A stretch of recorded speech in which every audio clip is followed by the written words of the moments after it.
इस जन्म में आप जैसे हैं, आप वैसे रहें और आप अपनी पहचान, जो कि खूबसूरत पहचान है, उसके साथ जिए। में लगभग 2 दशक के बाद में मुझे समझ में आया कि मैं कौन हूँ, कि जो भावनाएँ हैं, उनका आपको रोज़ गला घोटना होता है। तो ऐसे लगता है कि इस जीवन को ख़त्म कर दें। आज आप जितने भी जो हैं घनघोर अंधेरे में हो, कहीं न कहीं कल थोड़ी बहुत रोशनी तो ज़रूर आएगी। अगर आप अपने लिए ही नहीं लड़ेंगे, तो शायद कोई आपके लिए ना लड़े।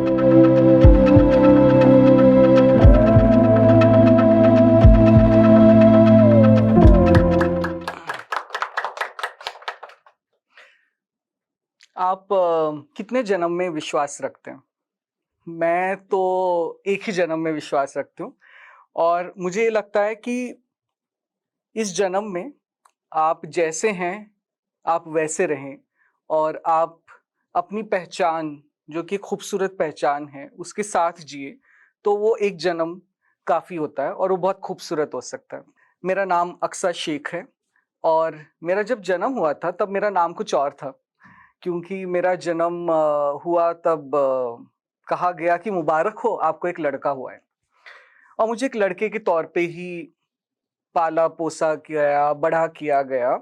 लेकिन कहीं न कहीं मुझे इस चीज़ का अंदाज़ा था कि नहीं, मेरी जो पहचान है वो तो एक लड़की की है, लेकिन पता नहीं क्यों लोग मुझे एज़ अ लड़के के तौर पे पाल रहे हैं।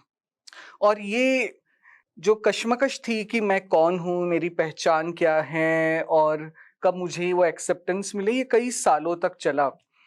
स्कूल के दौरान चला, स्कूल में कोई मित्र नहीं थे, एक अकेलापन था, कॉलेज में चला। लेकिन बाद में लगभग 2 दशक के बाद में मुझे समझ में आया कि मैं कौन हूँ और मैंने कहा कि मैं जैसे हूँ, मुझे वैसे जीना है। मैं अपने आप को एक महिला के तौर पे आइडेंटिफ़ाई करती हूँ, एक महिला हूँ, लेकिन ये अलग बात है कि ईश्वर ने शरीर तो पुरुष का दे दिया, तो मुझे अपने शरीर को चेंज करना है और मुझे वो बनना है जो मैं खुद अंदर से फ़ील करती हूँ। लेकिन आपको तो पता ही है कि हमारे समाज में ये सब करने की हम लोगों को परमिशन नहीं होती है। और चलिए यही सोचते-सोचते कुछ और समय बीत गया, लेकिन जब आधी उम्र हो गई ना, मतलब ऑलमोस्ट 34 इयर्स, तब लगा कि यार कब तक इसी तरह से ये उदास ज़िंदगी, ये झूठी ज़िंदगी, क्योंकि मैं जब शीशे में अपने आप को देख रही हूँ, मुझे लगता है ये कोई और इंसान है, ये मैं तो नहीं हूँ, क्योंकि मैं इससे रिलेट नहीं कर पा रही हूँ और रोज़ सुबह उठ के ये एक्टिंग करना कि मैं एक पुरुष हूँ। और वो एक्टिंग करते-करते हम इतने माहिर हो जाते हैं कि कई बार हमें खुद को डाउट होता है कि कहीं हम पागल तो नहीं हैं कि जो हम ये सोच रहे हैं कि हम दिख तो पुरुष जैसे रहे हैं लेकिन अंदर से महिला हैं।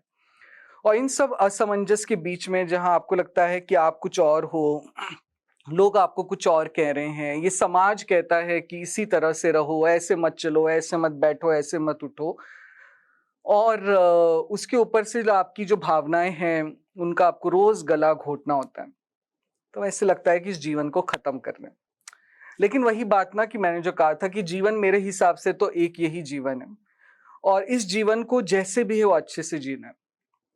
तो उस समय जब मैं 34 साल की थी, तब मुझे लगा कि नहीं, मैं अपने जीवन को इस तरह से किसी और रूप में जो मेरे ऊपर थोपा जा रहा है, मैं नहीं जी सकती हूँ। और तब मैंने डिसाइड किया कि मैं बनूँ अक्सा। और वो एक बहुत ही प्यारी जर्नी रही है। मैं एक डॉक्टर हूँ, मेडिकल कॉलेज में पढ़ाती हूँ, एक प्रोफ़ेसर भी हूँ। उसके साथ में शायद आपने सुना होगा कि कोविड का जब पैंडेमिक चल रहा था, उस वक़्त एक वैक्सीनेशन सेंटर को हेड किया था। आज मैं सुप्रीम कोर्ट की एक नेशनल टास्क फ़ोर्स, जो कि कॉलेज स्टूडेंट्स में सुसाइड प्रिवेंशन पे काम करती है, उसकी सदस्य हूँ। और उसके अलावा इन जनरल ट्रांसजेंडर व्यक्तियों के लिए और ख़ास तौर से बच्चों के अधिकार के लिए एक सतत प्रयास कर रही हूँ। मैं जब अपना पिछला जीवन देखती हूँ और आज का जीवन देखती हूँ, तब मुझे लगता है कि मैंने किस तरह से घुट-घुट के जिया और आज जब मैं अक्सा बन गई हूँ और अपनी ज़िंदगी अपने टर्म्स पे, अपनी पहचान के साथ में, अपने रूप में जी रही हूँ, तब वो जो खुशी महसूस होती है, आज मुझे आईना देखना अच्छा लगने लगा है। क्योंकि उसमें मुझे अपना प्रतिबिंब नज़र आता है। मैं अपने आप को देखती हूँ और उसमें, और मैं ये देखती हूँ कि काश, काश मैं ये काम और पहले कर सकती, ये हिम्मत और पहले ला सकती। लेकिन मुझे फिर भी इस बात का बहुत ही गर्व है कि मैंने ये कदम उठाया और अपनी इसी जीवन में अपने तौर तरीके से, अपनी शर्तों पे, अपनी मर्ज़ी के हिसाब से अपना जीवन चलने की सोची। लेकिन कितने लोग ये कर पाते होंगे? कितने लोग अपने अंदर की अक्सा का गला घोट देते होंगे, कितने लोग होंगे जिनके बहुत सारे अरमान होंगे और वो सिर्फ जेंडर चेंज से रिलेटेड नहीं है, कई क्षेत्रों में अरमान होंगे लेकिन वो अपने जीवन को उस तरह से नहीं जी पाते।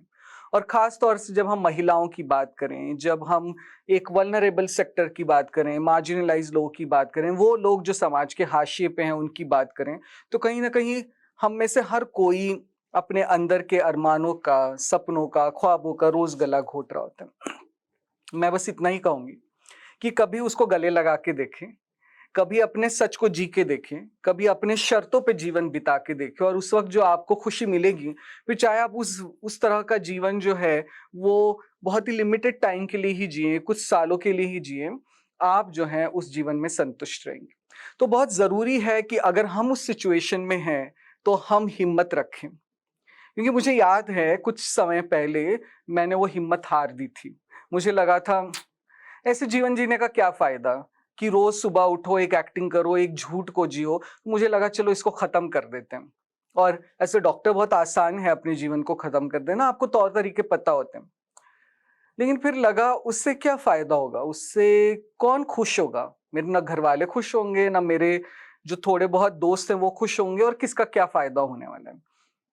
उसके बजाय क्यों ना हम ये करें कि अपनी शर्तों पे जीते हैं और देखते हैं कम से कम मैं तो खुश रहूंगी। तो ये बहुत जरूरी है कि ये समझना कि जीवन एक बहुत इंपॉर्टेंट गिफ्ट है। ये बात आप उससे पूछिए जो शायद आईसीयू में वेंटिलेटर पे है, कि वो एक दिन के अपनी जिंदगी हासिल करने के लिए कितनी चीजों को जो है कुर्बान करने के लिए रेडी है। और ये जीवन हमें मिला है। तो मैं सभी से ये कहती हूँ, क्योंकि मैं सुसाइड प्रिवेंशन पे भी काम करती हूँ, कि जीवन बहुत खूबसूरत है। वो आज शायद आपको ना लग रहा हो देखकर कि आपके जीवन में भी खुशियाँ आ सकती हैं या आपका कल जो आने वाला है वो खूबसूरत हो सकता है। लेकिन यकीन मानिए, आज आप जितने भी जो हैं घनघोर अंधेरे में हो, कहीं न कहीं कल थोड़ी बहुत रोशनी तो ज़रूर आएगी। तो एक दिन और सही करके जी लीजिए, एक कदम बढ़ाइए और अपनी तरफ से पूरा प्रयास करें। और मेरी तरह के बहुत सारे लोग आपके इर्द-गिर्द भी हैं। आपके आस-पास भी मेरी तरह बहुत सारी अक्साएँ हैं जो अभी किसी और शरीर में होंगी। अगर आप उनके कंधों पर बस हाथ रखें और उनको ये दिलासा दे दें कि शायद मुझे जो तुम कह रही हो ना वो समझ में नहीं आ रहा, लेकिन मैं तुम्हारे साथ हूँ। मैं ये नहीं जानती कि ये सही है, गलत है, साइंटिफिक है, अनसाइंटिफिक है, रिलीजियस के तौर पे राइट है, नहीं है, बट मैं जानती हूँ तुम एक इंसान हो और मैं तुम्हारे साथ हूँ। हम अगर किसी को इतना सा सपोर्ट दे दें, इतना सा दिलासा दे दें, तो क्या पता हम कितने लोगों की जान बचा सकें। तो चाहे आप इस जीवन में हो या चाहे आप एज़ एन अलाई हो, एज़ अ सपोर्टर हो, हम सबका बहुत रोल है कि ये जो जीवन हमें मिला है और ये जो जीवन हमारी तरह दूसरे लोगों को मिला है, इसको हम किस तरह से जो है सँभाल सकें, किस तरह से एक-दूसरे को खुशियाँ दे सकें। और इसमें मैं यही कहूँगी कि देखिए, इस समाज में इनइक्वालिटी इसका एक नेचर है ना? हम सब आज या तो ऊपर हैं, एक प्रिविलेज सेक्शन में हैं, या तो हम कहीं न कहीं मार्जिनलाइज़ सेक्शन में। तो कोशिश ये करें कि जब आप मार्जिनलाइज़्ड हो, तो ये याद रखें कि आपको आवाज़ उठानी पड़ेगी।